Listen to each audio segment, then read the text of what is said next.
박수 소리가 잘. 안녕하세요. 오늘 박수가 잘 안 들려서 다시 한번 해보겠습니다. 안녕하세요. 소주책방 고민상담소에 오신 것을 환영합니다. 오랜만이죠, 여러분. 저는 저번 주 월요일날 화요일날 딱 이틀 동안 제주도에 갔다 왔습니다. 저번 주가 아니죠. 이번 주에 갔다 왔는데요. 이번에 그 제주도를 갔다 오면서 제가 꼭 하고 싶은 게 딱 하나 있었는데요. 그게 간이 테이블이랑 의자를 가져가서 그 바다를 보면서 뭐 책도 읽고 뭐 이것저것 써보기도 하고 그냥 구경도 해보는 게 저의 어떤 투두 리스트 같은 거였습니다. 그게 이제 왜냐면 제가 그걸 좀 옛날부터 하고 싶었는데 그거가 생각보다 쉽지 않았던 몇 가지 이유라고 한다면 가서 테이블을 가져갈 생각을 그동안 안 했었던 것 같아요. 근데 이제 최근에 갑자기 떠오른 기억 중에 하나가 제가 옛날에 스페인이었던가? 스페인의 아마 시체스 해변이었던 것 같습니다. 근데 거기 해변가에서 아니면 이탈리아 해변가 둘 중에 하나였던 것 같아요. 엄청 비비디한 색감의 수영복들과 그리고 정말 아름다운 바다색이 있는 해변가였는데 그때 해변의 그 바로 근거리에서 좀 사람들의 뭐 어떤 해수욕장이 있으면 어떤 해수욕장의 중간에 있는 경우는 아니었고 좀 이렇게 변두리에 어떤 사람이 조그마한 간이 테이블과 의자를 두고 이것저것 쓰고 있더라고요. 근데 그때 쓰고 있는 건 뭐 노트북이나 어떤 그런 말 그대로 종이에다 뭘 쓴다기보다는 진짜 옛날 타자기 있잖아요. 그 옛날 타자기를 가지고 와서 거기서 쓰고 있더라고요. 그래서 이게 내가 생각하는 지금 2000년대에 살고 있는 내가 진짜 저렇게 타자기를 치고 있는 모습을 보니까 뭔가 기분이 묘하게 이상하더라고요. 그래서 그 부분이 좀 갑자기 기억이 나서 그러면 저렇게 저곳에서 저렇게 쓰고 있는 사람은 어떤 기분이 들까? 이런 생각이 들었고요. 그래서 이번에 제주도에 가서 그거를 했습니다. 그래서 한 바다에서 한 3시간씩 있었던 것 같고요. 정말 잘한 일이라고 생각을 합니다. 근데 좀 아쉬웠던 점은 제가 굳이 보온병을 가져갈 필요는 없었던 것 같습니다. 보온병이 또 엄청 나름 이번에 사는 게 좀 큰 걸 샀어요. 2리터짜리 샀거든요. 그래서 처음에는 가져갈까 말까 진짜 고민을 하다가 샀으니까 어떻겠습니까? 한 번은 가져가야지 이런 생각을 해서 보온병까지 들고 왔습니다. 그래서 이제 보온병이랑 이 옆에 있는 요 간이 테이블, 다른 테이블이 아마 한 7kg, 8kg 될 거예요. 그거 진짜 낑낑거리면서 가져갔고 보온병도 한 1kg 됐던 것 같습니다. 1kg까지는 아니더라도 좀 무거웠던 것 같고 그렇게 이제 양 옆에다가 들고 백팩 하나 메고 갔다 왔는데요. 갔다 오자마자 또 출근은 했습니다. 그렇게 갔다 오고 나서 되게 많은 생각이 들었고 그리고 또 좋은 숲도 보게 됐고요. 정말 아름다운 풍경을 하나 보게 됐는데 안개 낀 어떤 목장이었던 것 같아요. 정확히는 목장이 아닌 것 같은 느낌이 들었습니다. 왜냐면 목장에 어떤 그런 뭐랄까 팻말이라던가 이런 건 전혀 없었어가지고 어떤 문명의 이기가 느껴졌던 부분은 없었는데 근데 이제 지나가다가 소 한 마리가 보여가지고 왜 저기는 소가 있나 그래서 잠깐 차에서 차를 멈추고 잠깐 그곳을 봤더니 가까이서 봤더니 그 뒤로 그 수십 마리의 소떼가 있더라고요. 근데 안개가 껴서 그런지 다들 되게 차분하고 되게 느긋하면서도 좀 졸린 느낌이었어요. 그래서 그게 되게 저한테는 되게 평화롭고 뭔가 이상한 뭔가 이승이 아닌 듯한 느낌? 실제 현실이 아닌 듯한 느낌이 들었었거든요. 그래서 그게 너무 아름다웠고, 넋이 나간 상태로 오랫동안 보다가, 아, 이거를 오늘 담지 못하면 카메라로 좀 후회할 것 같아서 제가 오랫동안, 한 10분 동안 찍었던 것 같습니다. 물론, 영상은 반의 반도 못 담겼지만, 제가 그것을 담아왔다는 거에 너무나도 큰 행복감을 느끼고요. 그리고 또 그 황소 근처로 그 하얀색 뱁새라고 하나요? 황새라고 하나요? 그런 새들이 가만히 또 날아가지 않고 있더라고요. 그래서 그것도 너무 아름다웠고 중간중간에는 이제 검은 새도 있었습니다. 그리고 특히나 또 저의 눈길을 끌었던 거는 이렇게 영상에 보시다 보면은 조그만 아기소 두 마리가 서로 이렇게 교차하면서 기대고 있는 모습이 있었는데 그 모습이 정말 정말 너무 아름다웠거든요. 그래서 뭔가 제 근 평생 동안 아름다운 장면을 꼽으라면 그 장면을 꼽을 것 같습니다. 네, 그래서 그렇게 갔다 왔고요. 갔다 온 날에 일을 했고 그리고 이제 일주일이 끝났습니다. 그래서 오늘 토요일이거든요. 오늘 토요일인데 토요일날 또 제가 원래는 뭐 금요일인가 목요일 이렇게 올리긴 했는데 좀 그때는 또 일이 있어가지고 못 올렸어요. 그래서 늦게나마 토요일이라도 올려야겠다 싶어서 오늘 이렇게 카메라를 켰습니다. 앞에 오늘은 좀 이것저것 썰이 길었는데요. 고민 상담소 바로 시작해 보도록 하겠습니다. 요즘에는 2개씩 하니까 괜찮은 것 같습니다. 1시간을 넘지 않아서. 마침 2개가 이렇게 나와서 2개 그냥 해보겠습니다. 이거 2개 끝나면 이제 고민 상담소에는 고민이 없네요. 첫 번째, 이루어지지 못한 사랑도 사랑일까요? 이루어지지 못한 사랑도 사랑일까요?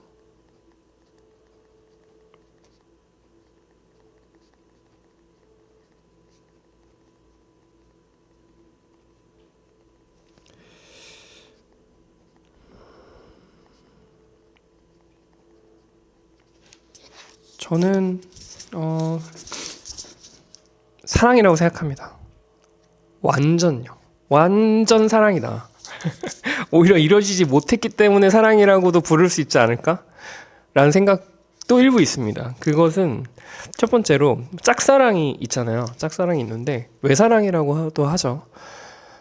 짝사랑을 하는 순간에는 그 상대는 그 사람을 사랑하지 않거나 혹은 그 상대가 그 사랑을 모르거나 둘 중에 하나겠죠. 근데 만약에 요거는 2개. 그 사람이 모른다.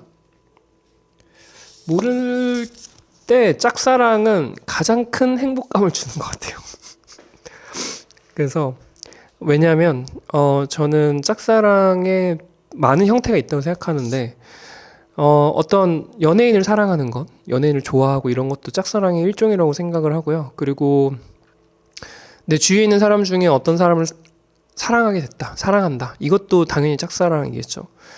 그리고 또 이런 것도 있다고 생각합니다. 그렇게 사람을 사랑하는 거 말고도 어떤 물건을 사랑할 수도 있고요. 인형을 사랑할 수도 있고, 어떤 캐릭터를 사랑할 수도 있고, 이 사람이 이 캐릭터와 이 인형이나 이런 무생물을 사랑할 때는 그 사람의 반응이 없기 때문에 그거는 다 또 짝사랑의 일부라고 생각을 하거든요. 그리고 또 예술을 사랑하는 것도 어쩌면 짝사랑의 일종이라고 생각합니다. 뭐 어떤 영화를 사랑한다, 어떤 감독을 사랑한다, 어떤 배우를 사랑한다 했을 때 그 상대가 모르잖아요. 그리고 어떤 작품이나 모든 예술과 관련된 것은 정말 끝없는 짝사랑이라고 생각합니다.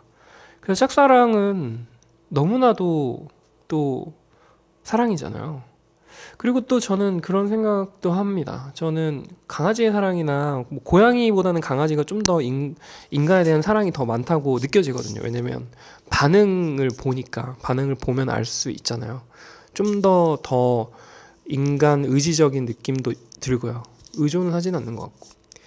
근데 그 강아지들의 사랑과 인간이 그 강아지를 사랑할 때 비교해서 보자면 인간보다는 강아지가 훨씬 더 외사랑하는 것 같아요. 인간을 너무 짝사랑하는 종족이라고 생각합니다.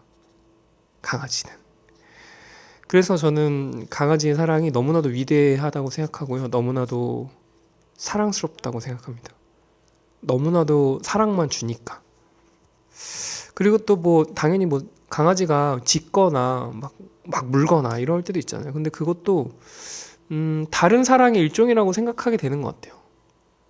강아지는 자기를 사랑하기 때문에 물거나 자기가 사랑하기 때문에 짖거나 하는 건 아닌 것 같고 어떤 이유가 있는 것 같습니다. 뭔가 세상에 나쁜 개는 없다. 그 새나개 있잖아요. 그런 거 보면은 또 꼭 어떤 이유가 있더라고요. 그런 강아지의 부정적인 행동에는 어떤 기억이 있을 때도 있었던 것 같고. 그래서 저는 짝사랑도 정말 사랑이라고 생각하고요. 두 번째는 그 상대가 알고 있는 상태인 수도 있잖아요. 예를 들면 내가 마음을 고백은 했지만 그 사람이 나에 대한 마음을 받아들이지 않을 때 그것도 저는 사랑이라고 생각하거든요. 그걸 사랑이라고 하지 않으면 뭐라고 해야 할지 잘 모르겠어요. 그래서 저는 그것도 사랑이라고 생각은 합니다. 근데 저는 과연 내 사랑이 허락받지 못한다고 해서 사랑이라고 말할 수 있는가? 허락받지 못한 사랑은 사랑인가? 이런 부분도 또 있다고 생각을 하거든요. 근데 사랑을 하면 나는 막 그런 생각은 들어요. 어떤 사람이 사랑을 해서 그 사랑을 고백했을 때는 그 사랑을 거절할 자유도 있다고 생각을 합니다. 그러니까 내가 사랑한 것도 그 사람의 허락을 받고 사랑을 한 건 아니잖아요. 솔직히 말해서. 내가 만약에 어떤 영화를 사랑한다고 합시다. 내가 어떤 영화를 사랑하는데 내가 영화한테 허락을 받진 않잖아요. 어떤 사람을 짝사랑하는 것도 거의 대부분 그렇죠. 그 사람의 허락을 받진 않습니다. 그런데 그 사랑을 하는 사람들은 어느 일정 임계점이 지나면 내가 사랑하는 것을 인정받기를 원하고요. 알리기를 원하는 것도 좀 있는 것 같습니다. 근데 저는 어떤 의지가 있는 어떤 의식이 있는 사람이 그런 짝사랑을 받았을 때 저는 일부 그럴 자유도 있다고 생각해요. 그 사람을 사랑하지 않을 자유도 있다고 생각합니다. 그래서 내가 사랑하는 사람이 나를 사랑하는 건 정말 기적에도 가까운 일이라고 하잖아요. 그게 거기에서 나타난다고 생각하거든요. 그 사람이 나를 거절할 자유도 있고요. 그 사람이 나를 사랑하지 않을 자유도 있다고 생각합니다. 그래서 하지만 그 사람이 거절을 한다고 해서 내 사랑이 단번에 끝날 수는 없다고 생각하고요. 그리고 거절한다고 해서 내 사랑을 바로 접을 필요는 없잖아요. 그리고 왜냐하면 사랑이라는 거는 저는 그렇게 생각합니다. 저는 뭐라고 생각하냐면 이별을 해서 사랑이 끝나는 것과 아예 만나지 않고 사랑이 멈추는 것은 좀 다르다고 생각해요. 뭐냐면 이별을 하는 거는 근데 이거 꼭 두 가지는 나누는 게 좀 어렵긴 한데 굳이 나누겠습니다. 굳이 이건 진짜 굳이 하니까 좀 구질구질하네요. 그러니까 저는 뭐 그런 생각을 해요. 예를 들면 내가 어떤 사랑을 말을 했을 때 예를 들면 거절을 했다고 칩시다. 그러면 내가 사랑에 대한 마음을 접어야 되잖아요. 근데 접는 거는 접은 흔적이 남잖아요. 종이를 한 번 접으면요. 깨끗하게 영원히 필 수 없어요. 그 종이의 자국은 영원히 안고 가는 것 같습니다. 근데 그 종이의 자국이 너무나도 깊게 패이면 쉽게 찢어질 수도 있잖아요. 그 결대로. 근데 어떤 외사랑은 너무나도 깊게 패였다기보다는 물론 사랑마다 다르긴 하지만 그 흔적, 접힌 흔적 때문에 뭐 나중에 그냥 피면은 그냥 그대로 내 마음이 보이게 되는 그런 부분들도 좀 있다고 생각합니다. 오히려 접은 부분들이 상처라고 생각할 수도 있지만 제가 생각하기에는 상처라기보다는 접은 축에 가까운 상처라고 생각은 하게 되고요. 근데 진짜 사랑을 하고 나서 이별을 했을 때는 이별은 갈라짐이고 접은 게 아니라 찢어진 거잖아요. 그러니까 단면이 생기고 찢어진 것에 대한 단면이 생기고 그거는 일부 나를 툭 떼서 그 사람한테 줘버린 듯한 느낌도 좀 있는 것 같습니다. 그래서 저는 그 두 가지가 좀 다르다고 생각은 하고요. 그리고 이루어지지 못한 사랑, 뭐 그런 가능성도 있다고 생각은 해요. 그 예를 들면 서로 사랑은 했지만 어떤 사정으로 막 그런 영화적 어떤 사건으로 이루어지지 못한 사랑도 있을 수 있잖아요. 타이밍이 안 좋을 수도 있고 상황이 안 좋을 수도 있고 그것도 저는 무조건 사랑이라고 생각합니다. 저는 사람들이 사랑에 대한 너무나도 엄격하고도 너무나도 잣대가 높은 것 같다는 생각은 들어요.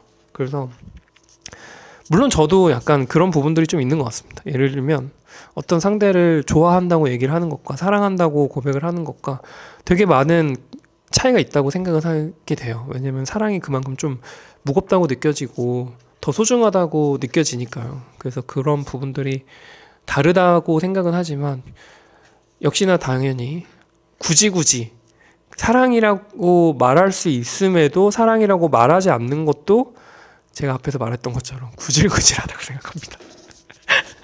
이거 앞에 말했던 걸 되게 뒤로 쓰니까 재밌네요. 그래서 저는 이루어지지 못한 사랑도 사랑이라고 생각합니다. 사랑 아니면 뭐라고 해요? 뭐라고 하는지 모르겠어요. 저는 이걸. 정답이 있으시면. 그렇다고 해서 구질구질하고 얘기하기엔 좀 그렇잖아요. 그러니까 이루어지지 못한 사랑도 사랑이라고 합시다. 그냥 오늘부터. 네. 저는 그러니까 짝사랑이라는 말이 있지 않을까요?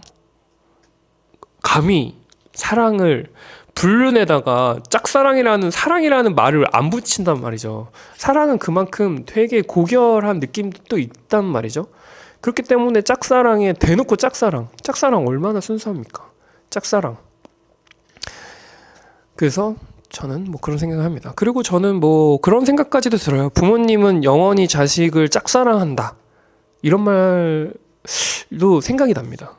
어디서 그걸 들었는지는 모르겠지만 내가 말하는 건가? 아니 잘 모르겠어요. 출처는 어딘지 모르겠습니다. 근데 저는 부모님은 영원히 자식을 짝사랑한다고 생각은 해요.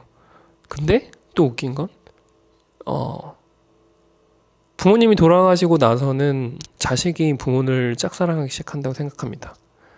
조금은 부모의 사랑보다는 자식의 사랑이 살아있을 때, 서로 살아있을 때 자식의 사랑이 조금 덜 하다고 생각해요. 그래서 좀 반성합니다. 항상 부끄럽고. 두 번째 한번 해보겠습니다. 남들처럼 살지 않아서 힘든데 남들처럼 살려고 해보니 괴로워요.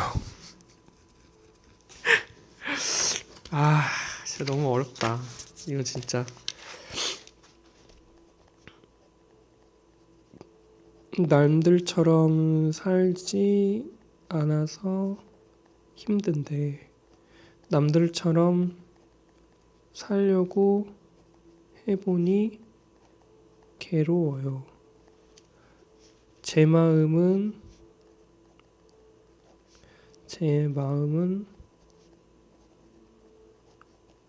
뭘까요?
그 우선은 말씀하신 그 질문 있잖아요. 남들처럼 살지 않아서 힘든데 남들처럼 살려고 해보니 괴로워요.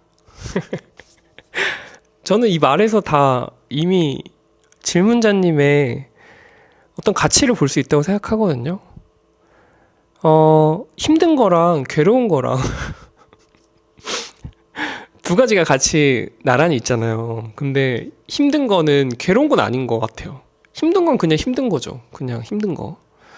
근데 괴로운 거는 고통스럽잖아요. 고통스러운 게 있으니까. 저는 남들처럼 살지 않는 게 그 힘든 게 더 나은 것 같아요. 힘든 게 더 그 고민자님 성격에 맞다고 생각하고요.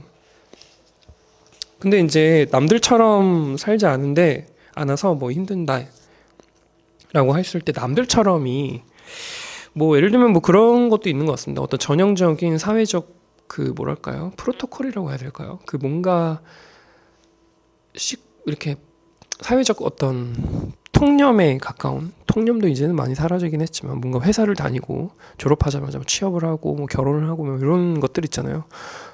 혹은 어떤 제도권 안에서의 뭐 커리어 이런 것도 사실 저는 남들처럼 사는 거라고 생각하거든요. 커리어 자체가 있다는 거 자체가 남들처럼 산다고 생각을 하는데, 근데 뭐 예술가들도 커리어 이런 거 되게 요즘에는 막 포트폴리오 짜고 뭐 자기 커리어 짜고 뭐 이럴 때도 뭐 커리어라고 생각을 하는 것 같습니다. 뭐 약간 직장인 같은 예술가라고 해야 되나? 그 되게 모순적이긴 한데. 그리고 또 한편으로는 남들처럼 살지 않아서가 어떤 그렇기 때문에 이런 전형적인 어떤 회사에서의 벌이가 아니라 뭔가 그 외적인 벌이, 회사에 들어가 있는 상태에서의 벌이가 아니라, 그렇기 때문에 뭐 벌이가 많이 시원치는 않겠죠. 남들처럼 해야 하는 걸 하지 않기 때문에 어디서 돈을 벌까, 어디서 돈을 벌어야 하나, 광야에서 돈을 벌어야 한다. 그래서 이제 광야에서 돈을 버니까 벌이는 시원찮고 내가 하고 싶은 거는 해야 되겠으니까 뭐 또 돈은 벌어야겠고, 그러니까 또 힘들죠. 말 그대로 힘듭니다. 근데 또 남들처럼 살려고 하는 거는 또 그런 부분들을 배제하고 그냥 회사에 들어가서 그냥 살겠다. 그냥 내가 하고 싶은 거 조금 참고 그냥 뭐 옷 사서 그냥 뭐 회도 먹고 뭐 옷도 사고 뭐 좋은 뭐 전자기기도 사고 뭐 좋은 가구도 사고 더 큰 평수로 이사 가고 약간 이런 걸 하겠다. 근데 그런 걸 해보니까 이제 괴롭다 이거죠. 그래서 이제 제가 생각하기에는 여기서 이제 제 마음은 뭘까요? 당연히 사람은 어떤 걸 하나를 하면 다른 쪽을 또 보게 되는 것 같아요. 또 예를 들면 남들처럼 살지 않는 게 너무 좋긴 하지만 그걸로 좀 괴로운 게 싫고, 괴로운 걸 없애고자 남들처럼 살아보니까 또 괴롭고, 약간 서로 둘 다 이제 하나는 힘들고 하나는 괴롭고 이렇게 되는 거죠. 근데 이제 순서대로는 남들처럼 살지 않아서가 먼저 순서였고, 그 다음에 두 번째는 남들처럼 살려고 사는 상태가 지금 두 번째라고 생각을 합니다. 그렇다면 순서는 이제 행한 순서는 남들처럼 살지 않은 건데 그게 맞다고 생각해서 시작을 하셨잖아요. 근데 보통 답안은 첫 번째가 답안인 거 아시죠? 남들처럼 살지 않는 거는 다른 거죠. 다르게 살고 있는 거.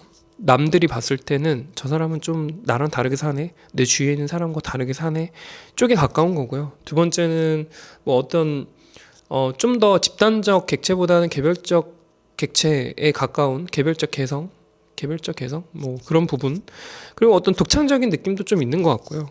아까 말씀했던 것이 네 번째는 개별적 객체가 아니라 뭐 네 번째는 뭐 개성 있는 삶, 말 그대로 좀 유니크한 삶, 뭐 이렇게 될 수 있겠죠. 근데 이제 남들처럼 살게 되면 몰개성이 되는 거고요. 그리고 또 집단적 주체의 안에 들어가 있기 때문에 어떤 집단성의 생각에서 자유롭기가 어렵겠죠. 그러니까 만약에 예를 들어서 내가 만약에 뭐 하다못해 뭐 이런 것도 있습니다. 여기서 남들처럼 살지 않아서가 단순하게 그냥 사회적 전형적인 모습이라고 생각할 수도 있는데요. 지금 또 생각해보면 내가 머물고 있는, 내가 주위에 있는 그런 사람들의 집단적 요소일 수도 있다는 생각은 들어요. 그러니까 예를 들면 그런 거죠. 남들처럼이 내가 만약에 뭐 배우라고 합시다. 근데 내 주위에 다 배우예요. 근데 배우들이 다 있으니까 배우들은 다 연기하고 그렇게 살잖아요. 근데 나는 그렇게 살지 않는 거지. 나는 배우를 하지 않겠다. 나는 사업을 하겠다. 그러니까 이제 뭐 남들처럼 배우를 하지 않아서 힘든데 근데 배우를 또 하려고 해보니 괴로워요. 이렇게 되는 거죠. 그러니까 이거는 남들처럼이 그 지금 이제 말 그대로 이 질문자님이 얘기해 주신 이 남들처럼에 대한 부분을 왜 굳이 나눌까? 이런 생각은 또 합니다. 그래서 나누지 마세요. 뭐하러 나눕니까? 예를 들면 직장인 안에서도 예술적인 직장인들이 있고요. 예술가 안에서도 직장인 같은 예술가가 있거든요. 그래서 저는 예술가는 직장인스러운 그런 성실함, 꾸준함, 그리고 직장인에서 할 수 있는 그런 성과 위주 이런 것도 좀 뭔가 일정 부분은 배워야 된다고 생각은 하고요. 성과라는 거는 물론 어떤 성취가 아니라 내가 무엇을 계속 창작해내야 한다. 돼도 안 돼도 해야 되지 않겠습니까? 그런 거는 좀 배울 때가 있는 것 같고요. 그리고 또 창의적인 직장인들일수록 좀 더 발전 가능성이 높다고 생각하고 또 뭐 승진할 수 있는 가능성도 높지 않을까 이런 생각을 합니다. 그래서 진짜 제 마음은 뭘까요? 에서 저도 질문자님이 마음을 모르겠어요. 근데 이걸 하자니 저게 아쉽고 저게 하자니 저게 좀 아쉬운가 봐요. 그러면 남들처럼 살지 않아야지, 남들처럼 살아야지라고 생각하지 않으시는 건 어떨까라는 생각은 듭니다. 뭐 처럼이 너무 저한테는 조금은 좀 슬퍼요. 그냥 나처럼 사는 건 어떠세요? 나처럼. 남들처럼 빼고요. 나처럼 사니까 힘들어요. 나처럼 살려고 해보니 괴로워요 하면은 뭐 괴로운 게 있겠습니까? 나처럼 사니까. 그래서 남들처럼 살지 않는 것도 사실은 남들처럼 사는 거라고도 생각할 수 있어요. 남들처럼에 살지 않는다는 거는 남들처럼 살지 않는 반대편의 집단에 속하는 거니까. 그래서 제 마음에 남들은 빼고 나처럼은 뭘까? 나처럼 살고 싶다. 나는 뭐 할 때 행복한가? 좀 더 집중하시면 답이 나오지 않을까라는 생각은 듭니다. 오늘은 2개여서 여기까지 하겠습니다. 한 주 동안 정말 고생 많이 했었고요. 이렇게 또 한 주가 지나가네요. 뭐 우선은 여기 질문이 이제 다 해가지고요. 예전에 제가 묶어놨던 첫 번째 시즌 질문들을 좀 풀어서 한번 해보도록 하겠습니다. 오늘은 여기까지입니다. 오늘 하루 종일 고생 많으셨고요. 또 뵙겠습니다. 건강하게. 안녕히 계세요.